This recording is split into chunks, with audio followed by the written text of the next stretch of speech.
I hate that it takes forever to do this. Hi, this is Dominic Keating. I played Lieutenant Malcolm Reed on Enterprise, as you probably know, and you are listening to the NX 7062 podcast. Enjoy.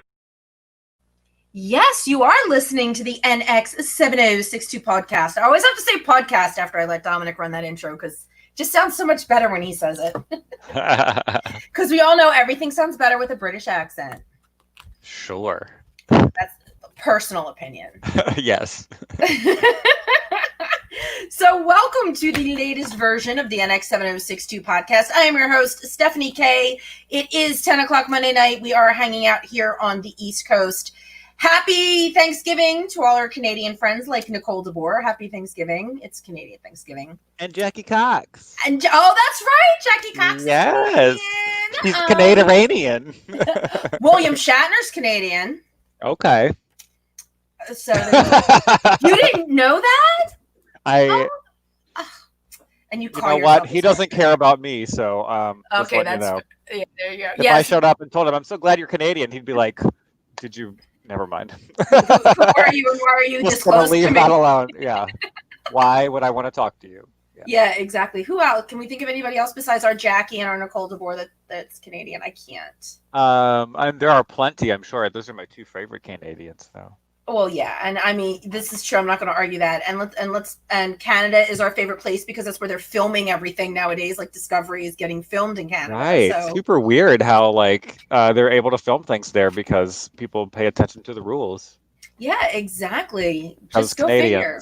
Well, I mean, if we're going to talk about filming, then shout out to Nicole DeBoer once again. She is currently filming season 5 of Private Eyes. She is, yes. Her fabulous Canadian detective drama with the very handsome Jason Priestley, who I saw at Starbucks. Who you did see at Starbucks. Hasn't he gotten better with age? I personally think he's gotten better with age. I mean, I don't think he looks better now than he did when he was 20, but no, same, I didn't like the boyish. I didn't like the boyish Jason Priestley. I have to disagree with that one. Sorry. When I saw him in person, I was like, okay, it's definitely Jason Priestley. But I was not like, oh, he's way hotter now. No, I didn't feel that. Well, Nikki and I, when Nicole did the podcast the first time, way back when we chatted, I'm like, you got to kiss Jason Priestley. And I know that it's all stage and acting and all that, but fun, yeah. It's not fun, but she still got to touch his lips. So that's something It's fair. No, he's not an unattractive person by any means, but I mean, no. I mean, everyone looks better 20 than how old is he?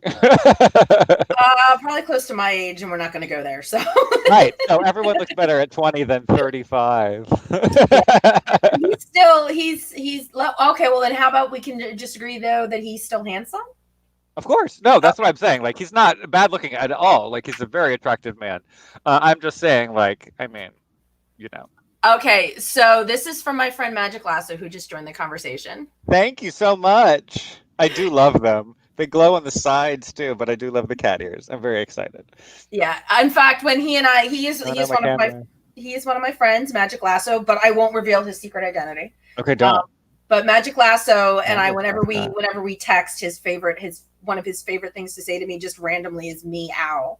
See?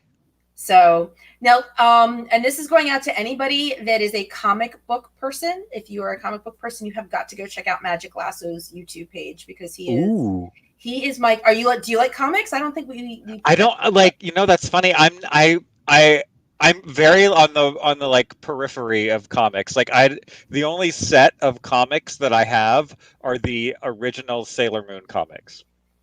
So so you're more on the anime side than the DC Marvel side? Yes. I do have hi Robert. I do have some one-offs of other random, but they're all manga. They're not American comics. Okay, well, see, Magic Lasso is my comic book guru, and I love it though. I'm very on board with it.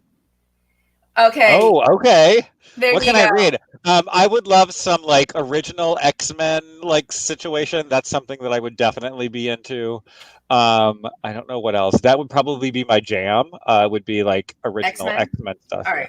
Well, see, this is the thing. This is why I love Magic Lasso, because we always talk comics. He helped me find a comic book that I had when I was a kid, and it got lost. Oh wow! And and I've described the cover to him, and he sends me something, and he found the issue, so that when my first New York Comic Con, I found that comic because now I knew what issue to look for. Oh, because you knew, right. Because he found it, he researched. Otherwise, it's just like flipping through like a gazillion Flash comics, and that wasn't going to happen. So he's like, it's issue this from his, but he is, to this day, he still does it. So I brought this upstairs because I was hoping he was going to be here. He turned me on to this, which I'm trying to get into. This is Action Comic number 1000. So it's Superman. Okay.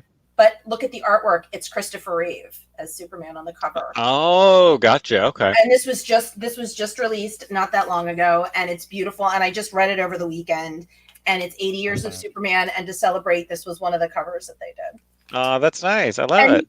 Yeah, and he knows what a big Christopher Reeve Superman fan. In fact, it's a bunch of different short stories. And one of the short stories, the artist's rendering of Superman was Christopher Reeve. So he was actually drawn in. So yeah, Magic Lasso has his own YouTube channel, and anybody who is into comic books, wants to learn about comic books, I highly, highly recommend. I love it. I'm very down. I just never, it's like one of those things, like it just never happened. And so it just, like, it's so hard, I feel like, to do it later. I don't like, where would I even start now? Like everything is so, yeah. So, I mean, I guess for me, very much back in like I'm like early 90s X-Men. So I know that like that era would be super fun comic wise, because I love the like cartoon, right?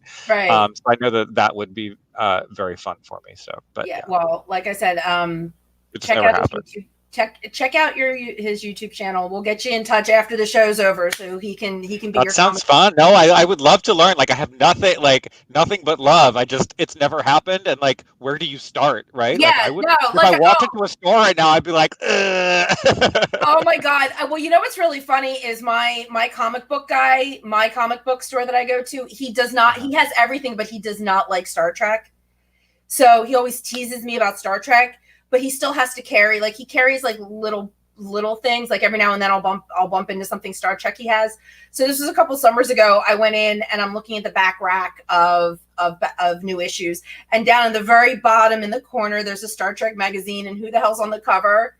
Dominic Keating. Oh my god! You have something Star Trek I actually want to buy, so I like spent $14 to buy it was 2016. He got interviewed in 2016 for Star Trek the magazine, because it was the anniversary year. They were interviewing frickin' everybody. Anniversary. Yep. Oh my gosh, Chris Hunter! My gosh, yay! Hi, Chris. Long time no see. Hi. Oh, Robert, I am so sorry to hear about your comic. Robert had to sell his entire comic book collection. Oh no, that's the worst. But I'm always terrified of that. Yeah. No, I have a friend that has a huge comic book collection. He went on a cruise with his family and came back, and his basement got flooded in. Oh God, that's the worst. Yeah, so it's terrible. Chris Hunter, are you here? Because I mentioned you in a Facebook post. I was watching. It's Halloween season, and I went down this huge rabbit hole over the weekend of just watching horror, and Comet Network was running Rod Serling's Night Gallery. my hocus pocus at the ready. And I was watching all these night galleries, and Night Gallery is really interesting. It's kind of like Twilight. It's Rod Serling, so it's has a Twilight Zone feel, but it's more on the horror side of things than. Yeah. And one of the episodes that I watched was a really good episode, and it starred Chris Hunter's mother, Barbara Rush, and I was so excited because I've only ever seen Barbara Rush in Batman 66. In the third season, she played Nora Clavicle in one of the episodes, and that's the only thing I'd ever seen her in. But now I finally got to see Barbara do something else, and she was, of course, Chris, she was wonderful, and you can tell her I've finally seen her in something else. That's awesome. But I'm so glad you're here, Chris. I am so excited. Okay, so we were going to move on to talking. There's so much stuff to talk about. Yeah, there's a lot going on. We're going to get to our topic of the evening, but Randy and I can just sit and talk for forever. So it's true. But the other thing I want to talk about is Virtual TrekCon, which is coming up. It starts on Wednesday. Yes. And it is going Is it start on Wednesday or does it start on Thursday? It I starts don't know. I can't be there for the weekday thing, so I'm not yeah, sure. so yeah, no, it starts on Thursday. I'm sorry. It starts on the 15th. You Okay. know what? I've got STLV on the brain, and STLV starts on Wednesdays. So that's Oh, yes. but no, Yes. Virtual TrekCon starts on Thursday, and it is Thursday, Friday, Saturday, Sunday, Monday. It is 5 days full of Star Trek stuff brought to us by our favorite people over at the Seventh Rule podcast. That would be Sirach Lofton and Ryan T. Husk. Both And amazing, wonderful people. Yes, and the amazing, wonderful people at Falling Tower, which is another podcast, which I did their one show, Watch the First, and so I helped review the first episode of Enterprise, of course. Of course. But Falling Tower, and they're just an amazing group of people, and this is Virtual TrekCon 2, and it is happening this week, and Lambda Quadrant is going to be there on Thursday night. We are playing a puzzle game, and I'm excited. That'll be fun.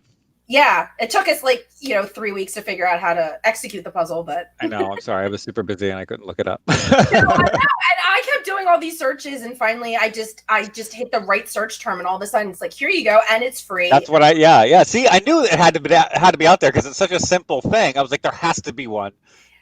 Please don't make me write this. Yeah, no, it's a hidden puzzle game, and so you can join us for that on Thursday night. All the information is at virtualtrekcon.com, so you can go there and get the full schedule. We're also doing an amazing panel on Saturday night that I am so looking forward to. Yeah. It totally fits with the theme of the month, which is LGBTQ History Month. So we are doing LGBTQ in Discovery because they have added 2 new LGBTQ characters. So we're going to be reviewing Discovery and talking about the hopes for the future of the LGBTQ representation in disco. And since myself and my other friend Nikki, are the 2 straight girls. We're the 2 straights, the token straight people. Yes, which we adore and love and are super, super thankful for. Exactly, because allies are so important. You have no idea, yeah. There's not enough of us without you. So. But so we figured that Nikki and I would moderate, and we're going to let all of you wonderful LGBTQ people in our Lambda Quadrant group, we're going to talk. Can't wait. I'm excited. It's going to be fun because I love to moderate. And I think, you know what is actually, I think this is the first of our virtual events where we've had one of us moderate ourselves. Yeah, exactly. Right? Because we've had other people sort of panel moderate or whatever. But I think this is the first time we've done it internally. So that's going to be a fun experiment to see how we do. I love it.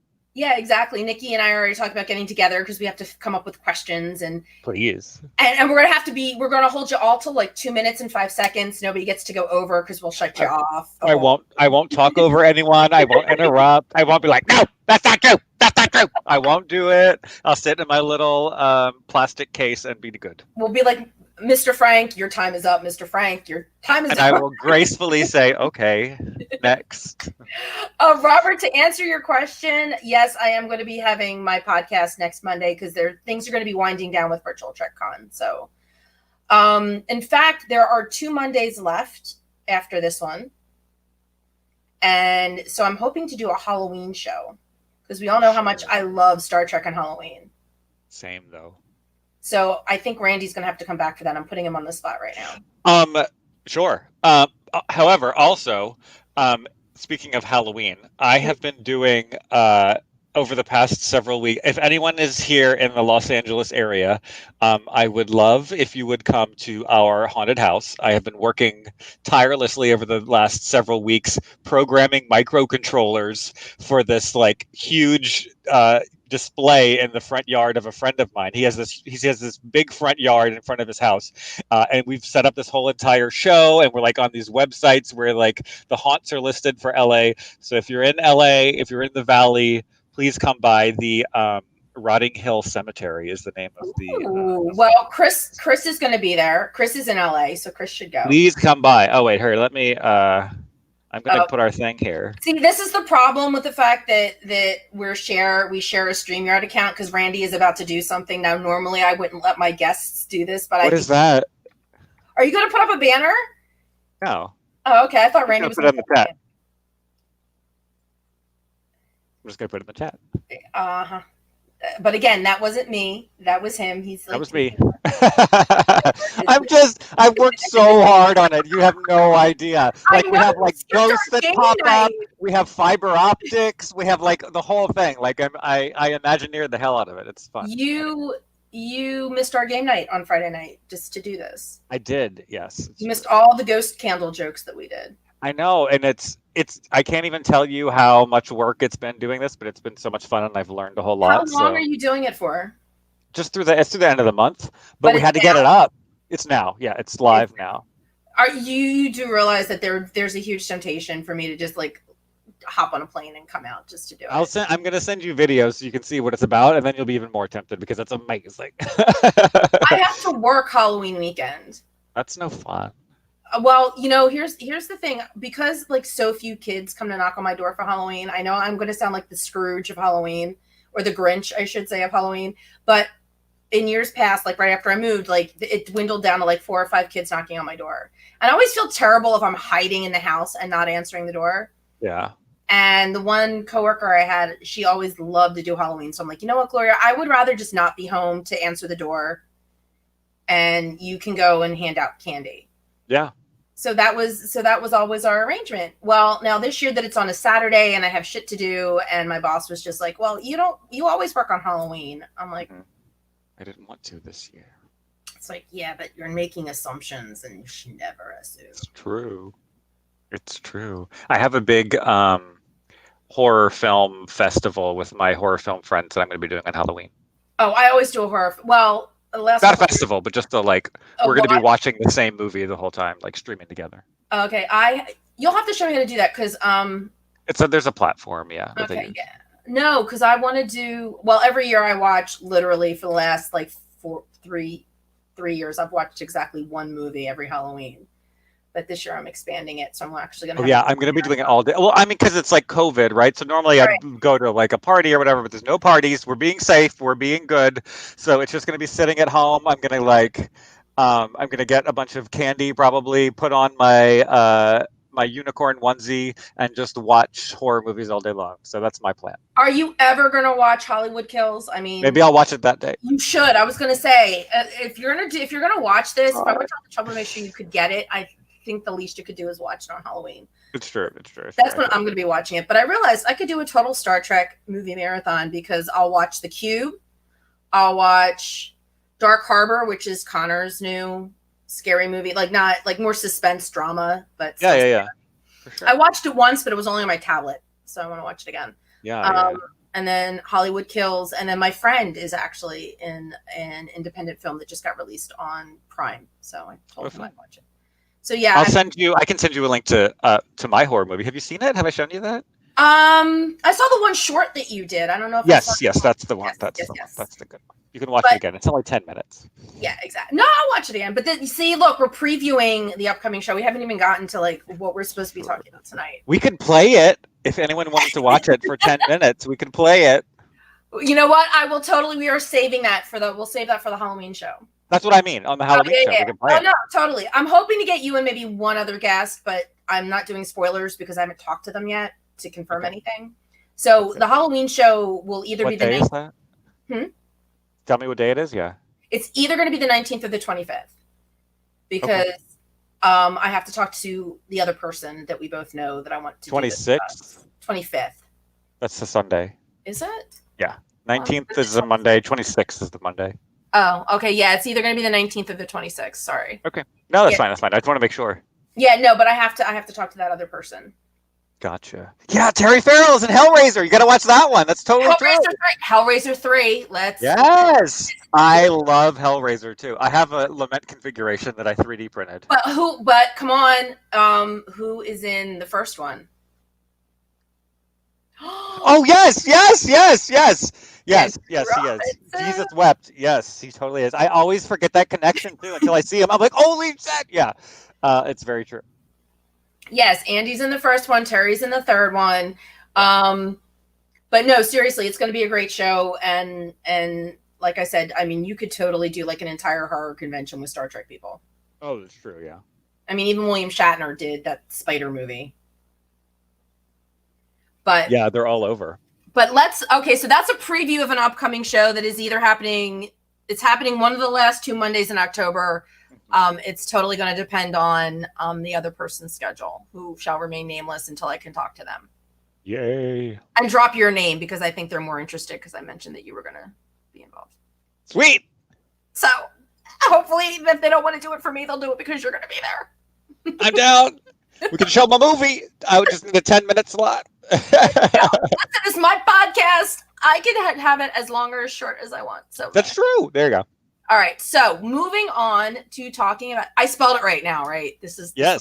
Okay. You did. Yeah. So we are here tonight, not to talk about horror, although we do love horror. Oh my God! I just watched Devil's Reign recently. Hold on, wait. I want to comment on this because this is so funny. So we just watched Devil's Reign recently. I am friends with a lot of horror movie people. We just watched this recently. It's a terrible movie. But what's so hilarious about it is we were just talking about Halloween previously, and watching behind the scenes for Halloween movies, and the mask for Michael Myers, was a William Shatner mask. That they painted because they were trying to figure out what to do.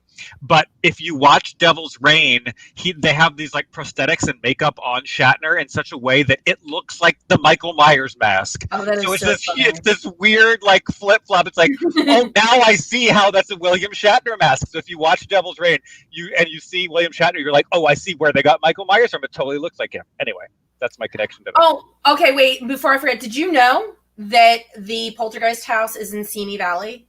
No, really? Yeah, we totally need to That makes sense, though. Yeah, but we totally need to talk to Melissa Longo because that's where she lives.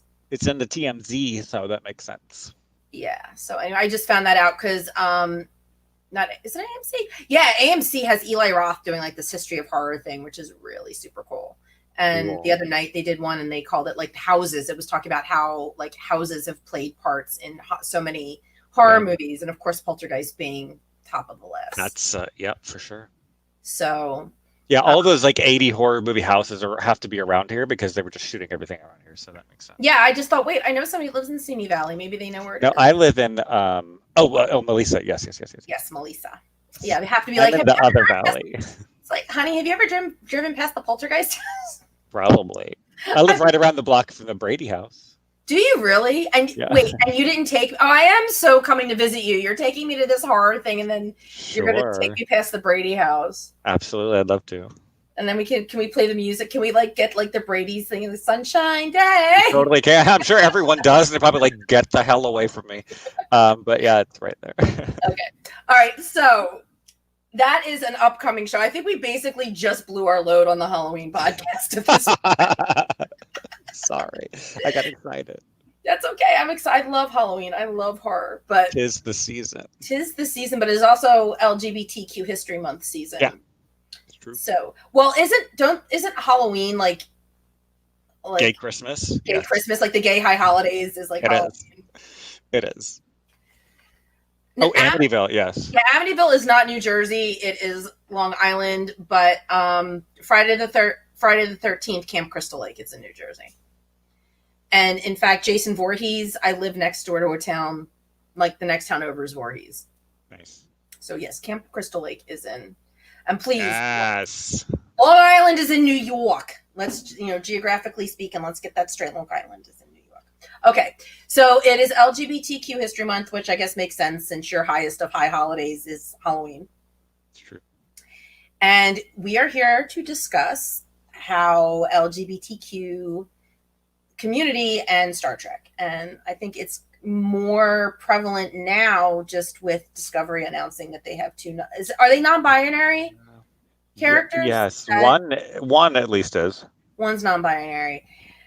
You could probably explain non-binary to the folks better than I can. So yeah, it's how do I explain it? It just basically means that the person does not identify as male or female, or at least not identify as male or female 100% of the time. Some days you feel male, some days you feel female, some days you feel somewhere in the middle, and it doesn't really matter. So basically, they just don't want to be labeled as male or female. Maybe both, maybe something else today. And that's where the they, them comes in for pronouns. Because you don't feel like a he or a she today. You feel like a them. You feel like you're somewhere kind of in the middle. So and now, and just, I mean, Discovery has pretty much gone all out. I know I had you on the podcast before when it was just Stamets and Kula. Right. And that was, I mean, that was huge. And then they killed off one of them, and that was a little. Yes, yeah. Oh, so it's the first transgender and non-binary character. So we got two. So that's even like that's craziness, right? Right. I mean, here. And it's so funny, where people, like, if you read toxic internet, where people are complaining about Star Trek and why are they doing this and pushing agendas, but Star Trek's always been at the forefront. Or as much as they could be. Which was funny because I don't know if there's any Will and Grace fans out there. I'm a huge Will and Grace fan, and I completely forgot about this episode, but I caught it in a rerun the other day. George Takei was on an episode of Will and Grace. Oh, I mean, that's not a surprise. He pops up and stuff. Yeah, he does, but it was just really funny because Jack had a talk show on Out TV, which was the gay network, but then it got sold to some right-wing Republicans. So Jack still had a talk show, but now it had to go in the that's funny. But they had already lined up George as a guest, and Will was offended that they were thinking that they were going to try and shut him down, and he's going on about how Star Trek always had this message, and there was the black, there was the black woman on the bridge as the lieutenant, and he's going, and then he goes, and then there was you. Well, they couldn't do you. See, yeah. But, no, they always have done as much as they could do at the time and still have the show air, honestly. And unfortunately, and I don't think a lot of people realize that even when TNG came along, it was still very, very risky, I guess is a good word. Like, it seems like Star Trek talked in a lot of metaphors. Yeah, I mean, as from what we know, Gene wanted to have gay characters on the show, but the network would not let him. Yeah. It was a network, quote unquote, family show, so they just would not let that happen. So that's why we have metaphors instead. Yeah, exactly. And I mean, they said, I think Star Trek really, and Randy, you would obviously know this better than I would, but I mean, Star Trek really did try as much. They did as much as they could. Like I mean, we could talk about all the things that they didn't do, but like they were pushing the envelope as much as they could, and to stay on air, right? Like, right. I mean, they could have been like, hell with you, we're just going to put a gay person in, it would have gotten canceled. So they walked that line of like things that they could do on the show and still remain on air and try and let people like come to those conclusions themselves, which is, I mean, it's what you got to do, right? Okay. I feel bad because I just saw this comment and we have to backtrack really quickly. Oh, do you know the answer to this question? I can't get behind the house, so I don't know. We'll have to look. Maybe we'll do. It's in the middle of a block, so there's nothing behind it that I can see. But I don't know. Maybe if I get out there, I mean, I need to practice my stalking for other things. So I need to practice. I've gone past there plenty of times. Like it's in the middle of a block, and there's like a cross street right in front of it. But it's mid block, so you can't see if there's something behind. I mean, maybe there is. You'd have to like loop around to like the back alley or something. I'm not sure, but then again, if we drove past it and got the actual address, we could do satellite on Google. I mean, I can do that right now. I know exactly where it is. Oh, there you go. Okay. So you keep talking. I'll look right now. Yeah. Okay, Randy, go look. So I think part of it too is when you say that they did as much as they could and they pushed the envelope as much as they could. But if you watch the DS9 documentary, there's a point where Ira is sitting down, and they're talking about all of the topical things that they tried to do and tried to address in DS9, mm-hmm. and they would do like this little checklist.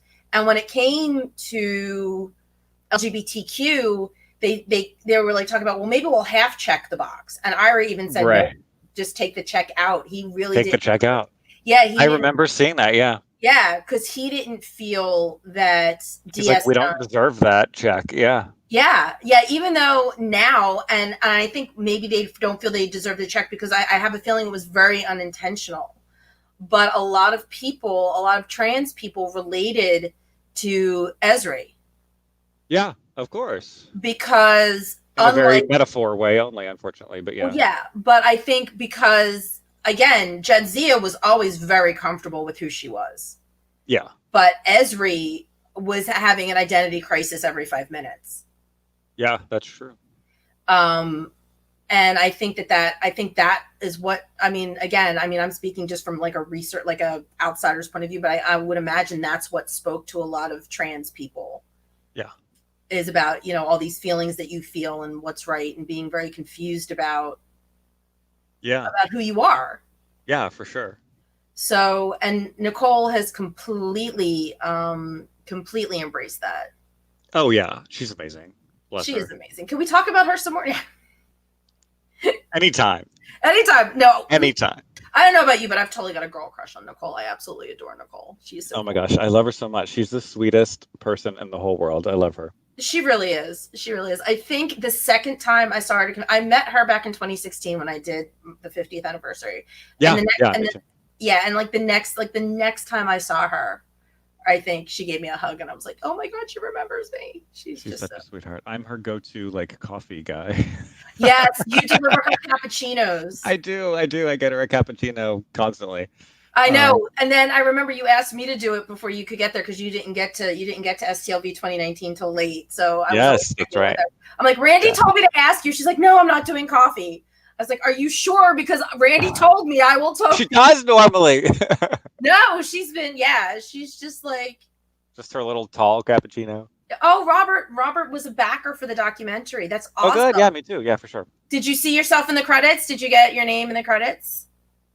I got to, all right. So I did not back it, but one of my friends, Raymond Lister from, let's just do another name drop, Raymond of Pop Culture Hero Coalition, took me as his +1 to the New York premiere.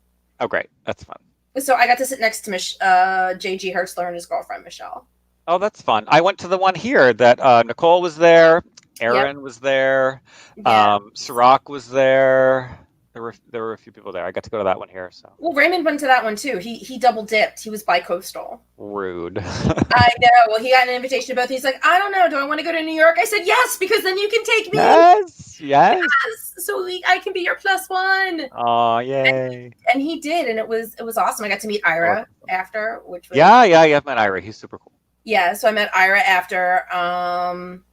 And Robert missed the deadline for the credits. That sucks. But you're still a backer. You still have that, you know. Who else did I meet? The woman that played Jennifer Sisko was there. Oh, great! Yes. So I met her very briefly. And Ethan Phillips did stand up. Ethan was there. And they were, I don't know if they were having a problem getting things set up, or they just wanted to be like, look who came, Ethan Phillips, who wasn't even in our show. Right. Why not? So they're all a big family. Yeah, so he did stand up. So that was pretty cool. So yeah, it was a good time. That's awesome. There's nothing behind the Brady house. The LA River is behind the Brady house. And the address is 11222 Dilling Street. So there you go, Magic Glass. There's nothing behind it. There's just the LA River back there, which is not actually a river. It's just a big concrete hole. Well, I know what they were saying about Poltergeist was that a lot of it, they didn't shoot inside the house. They shot the exterior. It's only the exteriors. Yeah, that's they always do. Yeah. Right, and then everything else is on soundstage. Yeah. But see, now you got me wanting to. I've got to save this for Halloween, because I'm telling you, this Eli Roth history of horror. Save it. Awesome. Save it. So freaking awesome. But anyway, yeah. So DS9 admitted they didn't do enough. Yeah. Enterprise. We all know I don't do Voyager, so I can't speak to anything that Voyager did. Enterprise did. They got an AIDS episode, which I think they really wanted to do back during TNG. They wanted to do an episode around the AIDS epidemic somehow, and there was just no way to squeeze it in. Didn't happen, yeah. So when Enterprise came along, they did an episode where T'Pol caught a disease from doing a mind meld, because back in Enterprise's day, the mind melds were actually forbidden. It was dirty. It was a dirty little secret that they could do it. Right. And she was basically mind raped. She was interested in doing it, but then the guy went too far, and he kept the meld when she didn't want it, and she caught this condition. Mm-hmm. And Phlox was trying to help her. And he lied to these Vulcan doctors, saying, there's a disease on Denobula that's kind of like it, so we're studying your disease to see if we can forward. Right. If we can help. and they didn't buy it, and they found out DePaul had I it. found out, yeah. And she was shamed. But I mean, the whole episode was basically their AIDS episode, because we can't say. I mean, that was pretty damn close. I mean, you know, they weren't hiding it. It was pretty much right. But then once again, like, it had to be a metaphor, right? It couldn't actually be the thing. Yeah, no, it couldn't be the thing. And then, of course, Cogenitor. If we're talking Enterprise, Cogenitor was just such a major episode. Just like, and I always forget the title of the episode, the TNG episode with the Janai. I'm bad with episode names. I'm sorry. Yeah, the one where the entire. Travis, how you doing? Thank you. See, this is why I love having people here. Amen. Stigma. That's the Enterprise episode. Thank there you go. This is why I love having people, because when I don't know the answer, my people know the answer. Outcast. Outcast always, yeah. Yeah, that's the one. That's the TNG episode. Yes. Yeah, I mean, that one was. I always found that, because that just went along with what's conversion therapy. Yeah. No, is just not a thing. Which our vice president believes in. Vote. Yes, hashtag vote 2020. We want. I am not going to tell you how to vote, because that just, Nope, but vote. But please vote. Please do it. Please. In fact, that's the other thing that I forgot to mention. Trek the Vote.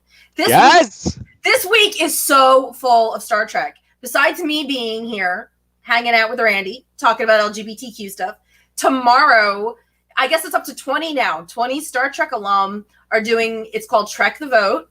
Whoopi Goldberg just got added to their guest list. So there is a huge guest list of Star Trek alum. It is a pay what you can. So it is a fundraiser. Yes. And they're out, and they're also going to have Pete Buttigieg is going to be there, and Stacey, is it Stacey Abrams? I don't know. I haven't checked the roster. Well, no, but that's the politician that Anna loves, Stacey Abrams, the one. Oh, that's right. Yeah. Yeah, Stacey Abrams is going to be there. Pete Buttigieg is going to be there. Cory Booker, I think, is going to be there. Yes. Because they're all, yeah. So that is a pay what you can. If you head over to Twitter, you can get information on, and the hashtag is Trek the Vote. And you get to go hang out with these Star Trek people. Will Wheaton's going to be there. I'm trying to picture the little chicklet pictures in my head. Yeah. Gates, yeah. Sneakwa, yeah. Oh, that's right. I just saw it. Is Anthony Rapp going to be there? Did I see Anthony? I would think so. And that cutie from Picard, the guy that piloted the ship. Oh yeah. I think I saw his face on the little poster. So yeah, seriously. Sir Patrick. Oh yeah, whatever. No. Whatever. Brent, yeah, Anthony is there. Brent, I should have known Brent was going to be Jonathan. there. Jonathan, Del Arco or Frakes? Frakes. See, you can't just do Jonathan anymore. Sorry. Frakes is going to be there. Kate Mulgrew is going to be there. Marina. All your favorites. Yes. I'm so proud of them. Nobody from Enterprise, but that's okay. Well, that's on you. Why don't you recruit them to come? Yeah, exactly. Because I don't have that much power over the Enterprise people yet. I mean, you could at least drop a hint. I could have dropped it. Yes, I could have. Yeah, but you know what? I will tell you this, for anybody that doesn't know this, Dominic Keating does not do social. There's no way to drop anybody a hint. Dominic does not do social. Oh, you can drop him a hint, though. You can. I didn't say you were going to tweet him. I said you're going to drop him a hint. Oh, that's right. Okay. Say hi. Yes. I found this out my first Star Trek convention. Yeah. I just listened to her book recently she talks about, her growing up there. So that's really cool. Yeah, she mentioned that in a panel when I was in Vegas in 2017, and I thought of Magic Lasso, because I was like, oh, that's right, because he wanted me to ask her, but I just didn't get around to it because I was working the mic, and when you're working the mic, you don't get to. Although I don't know if I've ever told this story. This is a funny story. This is actually a Gates McFadden story, who's going to be doing Trek the Vote tomorrow. I was also worked the last New Jersey Star Trek convention that Creation did back in 2017. I was working the mic again for the auditorium, and it was much, much, much smaller than Vegas. I mean, it's a tiny little room in a hotel. Oh yeah. And we didn't have creation shirts. We were just told to wear all black. So I'm standing there in my all black, and you go back and forth between the mics, so everybody gets a turn. So Gates looks over at me and she goes, "Well, do you have a question?" I said, "I just work here." And she goes, "Well, don't you have a question? You can ask me a question."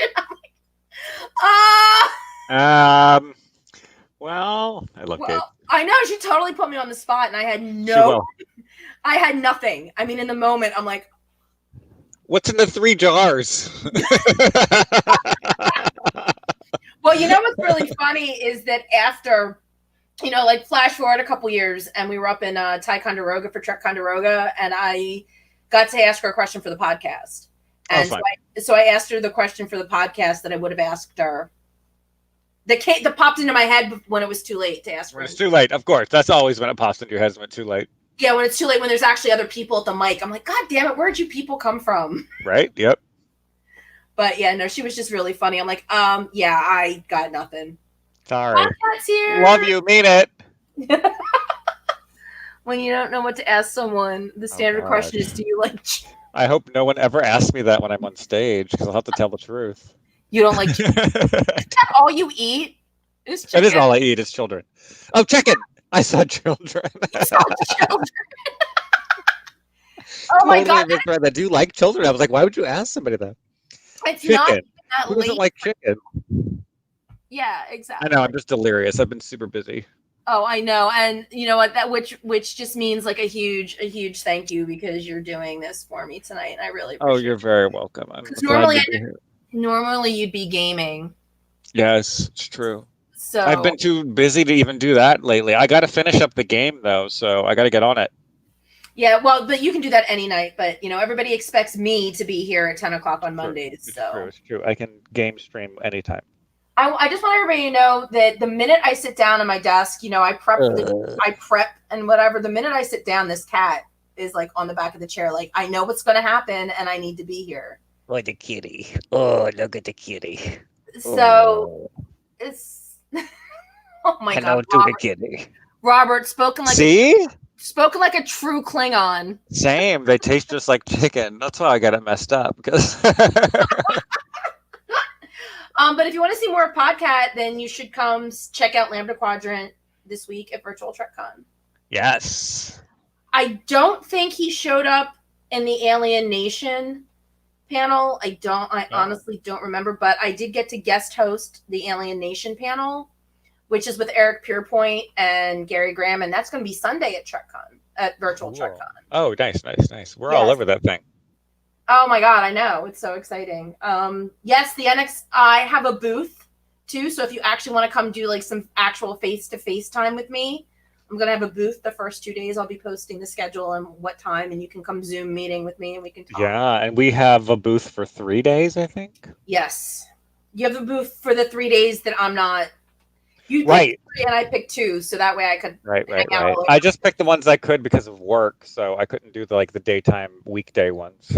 So I'm going to be there every day, I guess. My face will be somewhere. That's great. Get it.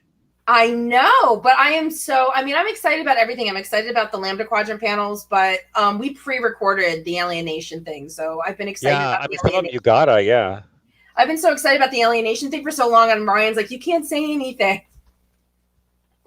Okay. I'm like, all right. But no, Eric Pierpoint and Gary Graham are just hysterical. That's fun. They're great. And of course they were both in Enterprise. So there you go. So we have conversations about Enterprise. We have conversations about who had to wear the most makeup, because Eric Pierpoint was the Tank Denise in Alienation. So he had his head covered and had spots. If anybody, before there were Trill, there were the Tank Denise, and they had spots all over too. There you go. But Gary Graham had to play a Vulcan. Oh, okay. And Gary can't even say, well, I got to do a Vulcan because Eric was a Klingon in Voyager. So I think Eric got him beat prosthetic. Yeah, that's way beat for makeup. Yeah. Yeah, exactly. It's like, sorry, Gary, nice try, but you are the weakest link. Goodbye. Nope. So what else do we want to talk about with LGBTQ and Trek, except that it's been supportive? I honestly, I will tell you, I'm surprised that they went this far with what they're about to do with this season.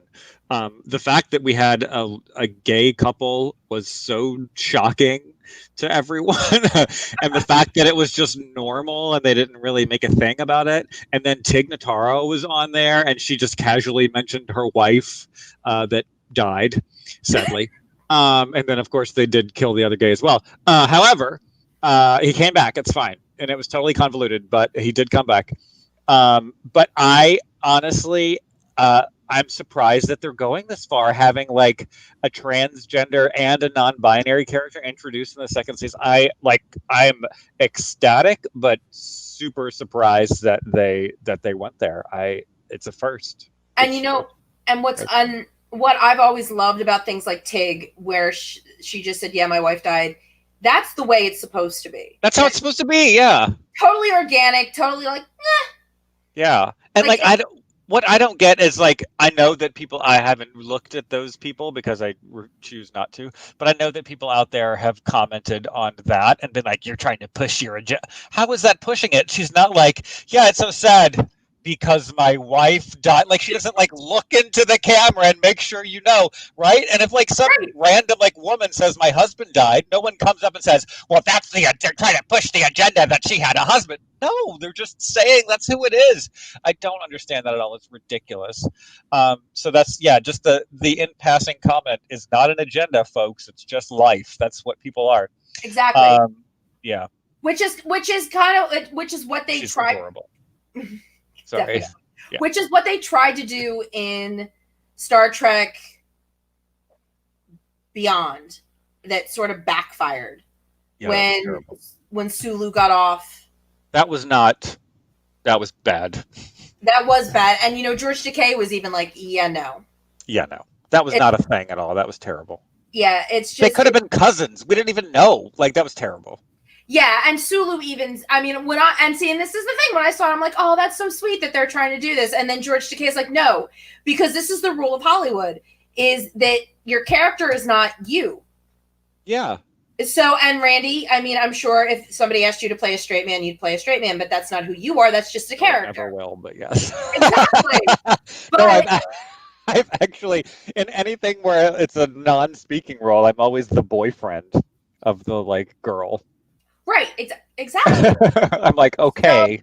But that's not who you are. That's just the person that you wrote. Well, Gene unfortunately had to write Sulu as straight, as badly as he might not have wanted to. He had to write Sulu as straight. So Takei's point, and I've mentioned this before, but George Takei's point was, I'm sorry, but Sulu is straight. I am gay. Sulu is straight. You have an entire universe to play with. Yeah. Why me? It's because it's easy. Then they get to wrap it all up in one tiny little thing and be like, okay, that's the gay. Go away. Bye.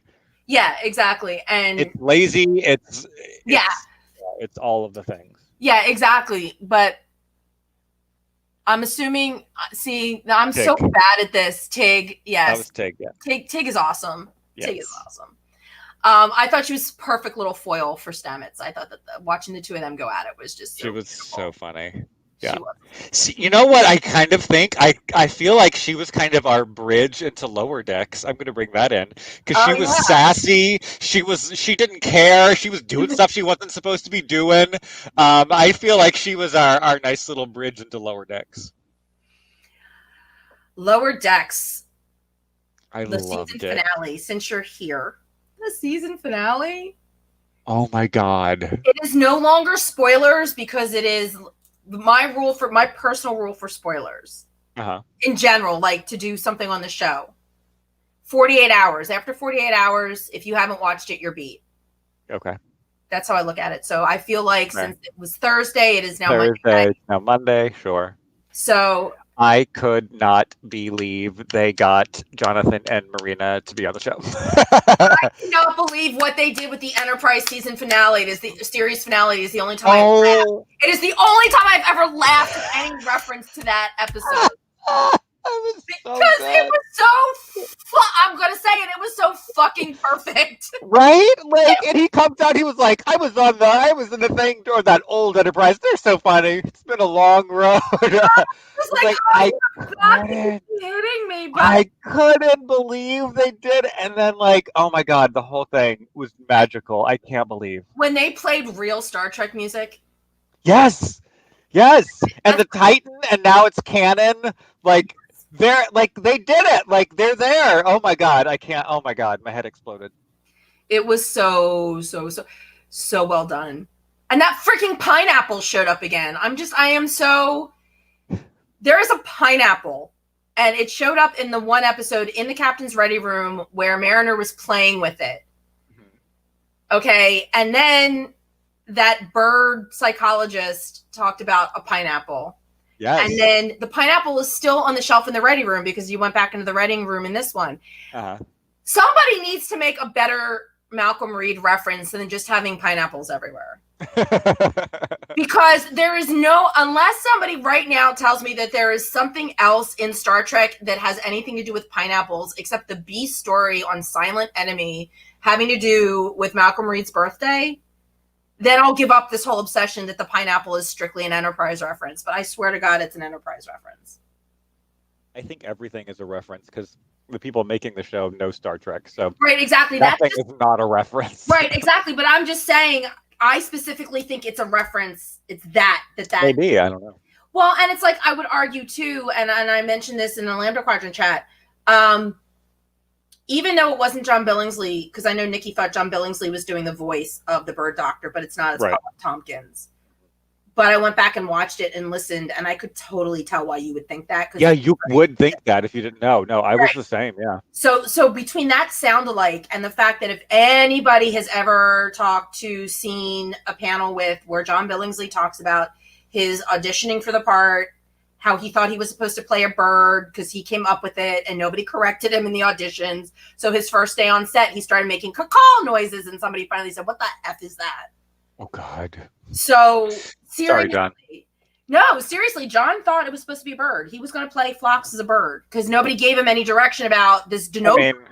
There were no denobulins. He had no point of reference. So, right. So he just kind of went off, and then nobody bothered to tell him until the first day on set that no, we didn't see him as a bird. We saw him as this goofy smiley thing. Great. Thanks. Ever seen the denobulin fully smile? It is kind of scary. But anyway, yeah, so I really think that had to be a nod to Phlox. And then he mentioned a pineapple. So, oh yeah, and Dr. Phlox was obsessed with food. Yes. That was his big thing. He tried to force feed T'Pol a pancake in one episode. He's like, "No, you have to try it," and then he rolls it up and shoves it at her. And if anybody knows anything, Vulcans don't eat with their fingers. Poor T'Pol. I know. She was very put upon in the first season.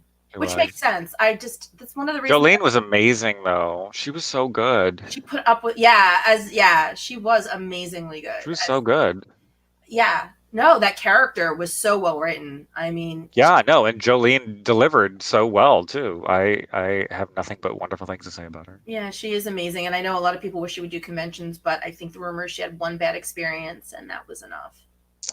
Yeah, well, I mean, from what I hear, she didn't have a great experience on set, so yeah, it brings up bad memories, you know. Yeah, exactly. And I believe her husband is very well off, so it's not like she needs to. She doesn't need it. She doesn't need. Well, good for her for taking care of herself. That doesn't mean we don't miss her and would love to see her. Yeah, but self-care is important, so you get it, Jolene. You do, Jolene. And if convention, we still love you. We do. Jolene did a horror movie too. Yeah. Oh, there you go. With, you ready for this? Tony Todd. Okay. And I always do James Marsters from Buffy. I don't know him. You don't know Spike from Buffy the Vampire Slayer? Oh, yes. Spike from Buffy. I do know Spike from Buffy. Yes. I had a cat named Spike. I named him. I did too. A white cat named Spike. I had a brown, and he was white and brown, and he used to bite me, and I named him Spike, and then he was a biter, and I'm like, oh, perfect name. There you go. Yeah, ours was stark white, and we named him Spike because Spike's hair was white. Oh, there you go. Yeah, it was a really bad horror movie. Well, I mean, a lot are, so it's fine. Yeah, a lot are. But freaking, I mean, Tony Todd and Jolene, come on. I had to watch it. That's I'll look up the name. I'll have it for the Halloween episode. I was gonna say you have so much to do now. Yeah, I know. I'm not going to recommend it. Like, you know. Well, but bad horror is fun to watch too. I mean, look at what my favorite. I mean, honestly, Hollywood Kills is not exactly an Oscar award-winning movie. That is true. It's bad. It's bad. But I love it. That's fine. Totally good. Yeah. Well, you know, Dominic is great when he plays a villain. That's all I'm saying. There you go. It's so fun to play a villain too. It is. He loved it. I actually did ask him about it. So much fun. You get to do all kinds of horrible things that you wouldn't ever get to do. And this is totally something that we're going to recap in a couple of weeks or whenever. But I asked him that. I said, "Is it fun to like shove a bottle down somebody's throat?" And he said, "Well, that part is actually kind of technical." Yeah, that's not. Yeah. It's just yelling terrible things at people and saying horrible things to their face. That's fun. Yeah, and he did some pretty. Again, watch the movie. But I will. Yeah. But I mean, and honestly, and you know this from acting, from being an actor, is sometimes, I mean, even just a really bad script. I mean, if you're a good performer, then people can at least enjoy your performance within. Yes, there are limits, but yes, a good actor can elevate the writing. But if you give a bad actor bad writing, there's nothing. It's just terrible. Right. But you can give a bad actor good writing and have it be mediocre. So it really depends on that combination. Yeah, well, it's like I said and I actually had this conversation on a set once, standing out in the rain, doing background work in the rain in Queens. That was fun. But we were somehow we ended up talking about that kind of thing, script writing and how, you know, working with the script and somehow we got talking about Star Wars because I think Attack of the Clones, which was Hayden Christensen's first turn as Anakin Skywalker. Okay. Bad writing, bad actor. I could not stand him as Anakin Skywalker, but I think part of the problem was the lines that he was given. Yeah. I can't sit here and say that it's completely Hayden's fault. He just wasn't up to doing anything with what he was given. Right. Yeah. It's hard to elevate really terrible writing too. Yeah, and you can do it, but it's going to be the in-between moments more than what you say that sort of bring it up, because you can just gloss over the lines and, like, you know, pretend like you're saying something else or whatever you have to do, but it's tough. Yeah, it is tough. But horror movies are like that, because a lot of horror movies are just writing ends up being bad. Yeah, they're just bad, but they're fun to watch, and they're fun to like yell at the screen. Why are you going in there? I would never go in there. Are you? Well, have you seen that they're rerunning that Geico commercial about the horror movie? Like, when you're in a horror movie, you make bad decisions. It's funny. I think that's their Halloween commercial, because it seems like it's like you don't see it for forever, and then it just seems to come up on Halloween. Yeah. I love I don't know if it's a Geico one, it might be, but the one with Griswolda, where the two like roommates get the third roommate, and it's the witch. She's so good. I love it so much. She's like, "Go ahead and eat." They're like, "What the?" And it turns her into a cat. Yeah, it turns her into a cat. It's so good. Yeah, I mean, it's just a dumb commercial, but I love it. Yeah, exactly. I love Halloween. I'm so excited. I hope this Halloween. Last year this is what's funny. We tried to do this last year, this whole Halloween thing, but then you ended up having to go on the road for work. So that's one thing you know is not going to happen this year. Nope. I'm inside. So I'm in here. You're here. But so anyway, check out, in case you haven't noticed the entire time we've been talking, that is our location on all of social. So she was consistent. Yes, she was. So check us out, because I will be posting. Well, Lambda Quadrant, me, same thing.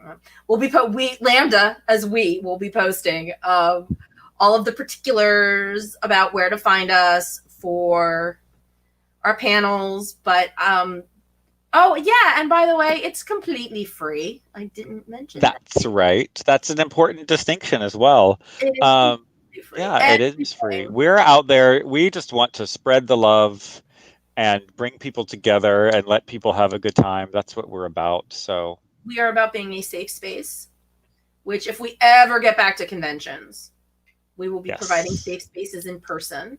Yes. So hopefully, But we have to wait until the space is safe. So yeah, we are a totally safe bunch, but the air might not be safe. So. The air might not be safe. Yeah. So as much as we can, we Star will provide. Trek Las Vegas is still happening as It's of still today. planned to happen. Yes. Yeah.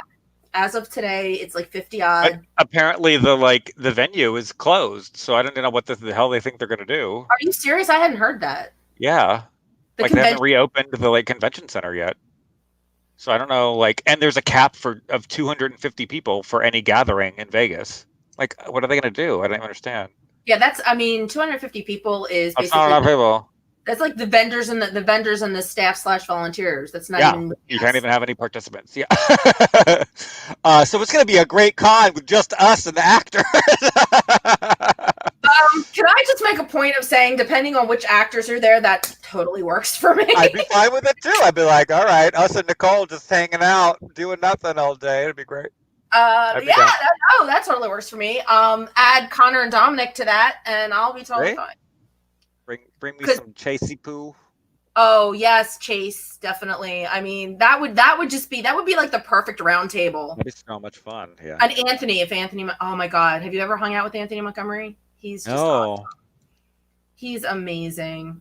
He's just a very genuine person, and he likes my singing. There you go. Win-win. No, he did, didn't I? I don't. Well, you were there. You saw him hug me at the end of karaoke last year. Yeah.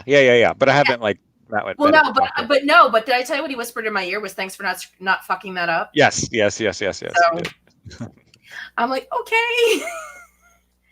I actually went and thanked him for that the other day. Like the next day, I'm like, because he's a musician. He's got a couple CDs out. That's fun. His grandfather was a famous jazz musician. We got a few of those, right? We got a few Star Trek people with CDs out. Yeah. Several. Okay, the Rat Pack doesn't have anything out, but Enterprise Faith does. Brent does. Old Yellow Eyes is back. Oh, that's right. Tim Russ. Uh-huh.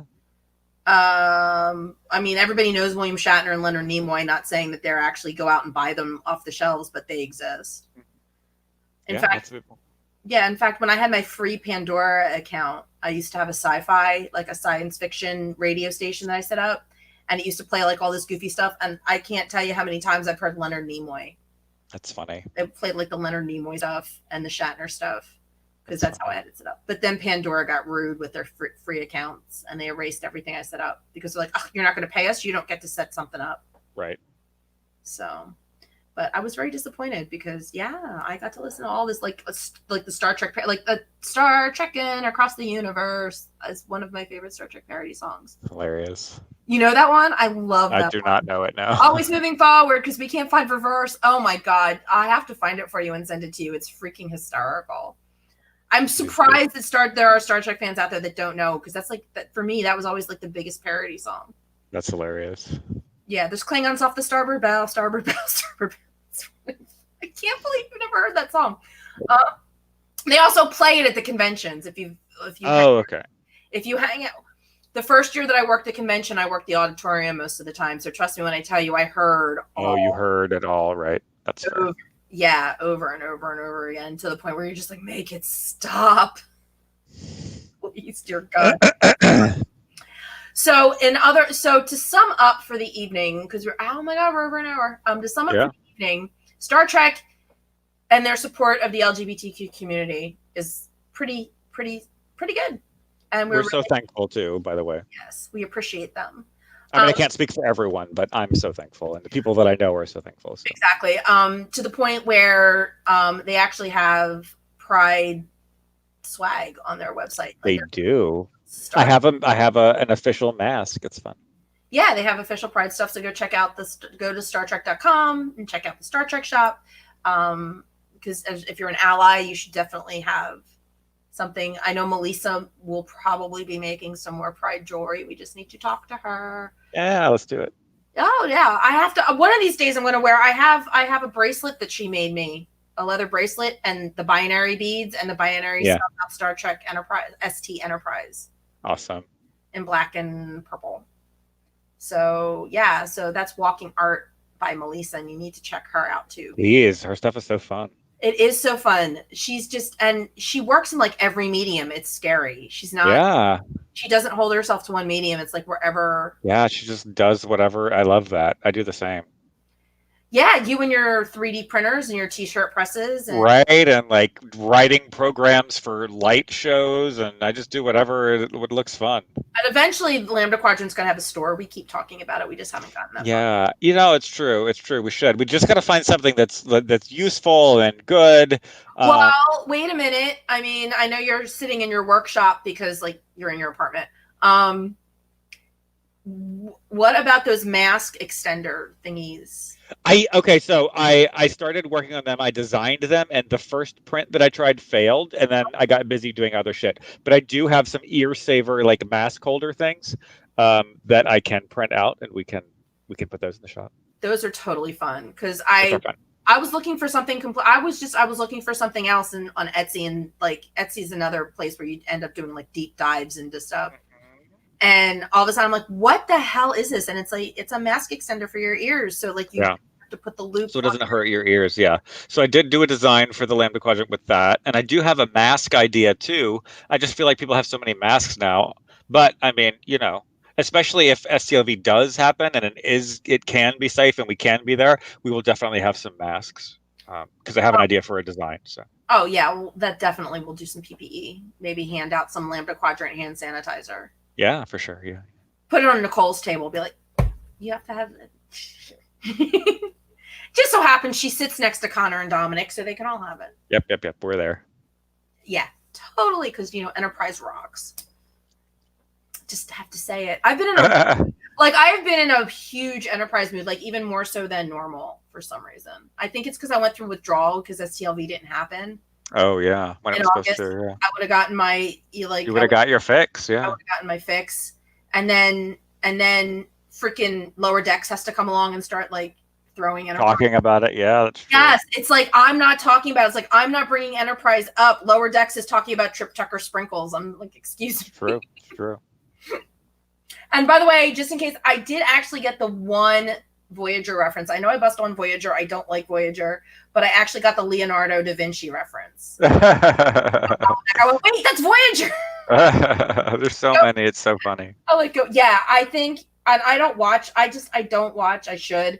But Michael McMahon does, and I think I mentioned this before. He does like, here are the Easter eggs for Lower Decks. Oh, that's fun. Yeah. Yeah. So I think everybody should check them out. I don't, because it's just not me. I don't do the ready rooms. I don't do that stuff. But because you've got to figure, as good as you are, you've probably missed at least one. Oh, definitely. There's no way. Yeah. Yeah. Like I said, I just sit there and wait for like the Enterprise deep dive stuff I get. And like Sub Rosa, there was a Sub Rosa reference. I'm like, yes, there was. I'm like, haha, I got that one too. Yes, so there was. Some of the more subtle ones go over my head unless they're Enterprise related. Then I'm like, oh yeah, I got that one. Yeah. So it is LGBTQ History Month. So now is a good time to, any day, 365 is a good day to show your support. It's true. But especially now. Yeah, especially now. Like ramp it up a little bit. A little bit. Oh my God, it's also Anti-Bullying Month, which I think works. Like the fact that LGBTQ History Month and Anti-Bullying Month are the same month. I think that's cool because LGBTQ community definitely suffers from bullying, disproportionately suffers from bullying. Truth. So, but yes, so support Pop Hero Coalition, support Lambda Quadrant, support Trek the Vote. We're all kind of stuck in this limbo kind of thing still. So I'm handing you out projects and things to be involved in and positive things to focus. Yeah. Yeah. Which is so totally important. But that I think going an hour and 8 minutes is probably good for chit-chatting. Randy, you are always a pleasure to have on the show. Thank you for having me. I love coming and talking to you. And I love it when you come and talk to me. And this is your first video. This is the first. Yeah, I'm usually audio only. Yeah, that's true. I forgot. Yeah, I'm just loving. I'm loving doing this on YouTube as opposed. It's fun. Yeah, it's so much fun, and I blame you for introducing me to StreamYard because I'm like, woohoo! I know we got all the cool banners and stuff. Yeah. Yeah, exactly. Thanks, Robert. You too. Yeah. Oh, did Robert say goodnight? Because I like See, that's the only problem with StreamYard is that you can't be. Oh, thank you, Magic Lasso. Thank you. And thank you, Robert. Y'all have a fabulous night. Yeah, and I will, as it stands right now, especially like I said, if I have to do the Halloween episode next week, Okay. then I'll be doing it next week. Right. If not, then it'll be the week after. But I am going to be here the next 2 Mondays. And Cool. Everybody, have a great week. Live long and prosper. And I will see you all really soon. Hey, this is Connor Turner. You've been listening to the NX7062 podcast with Stephanie. Enjoy your evening.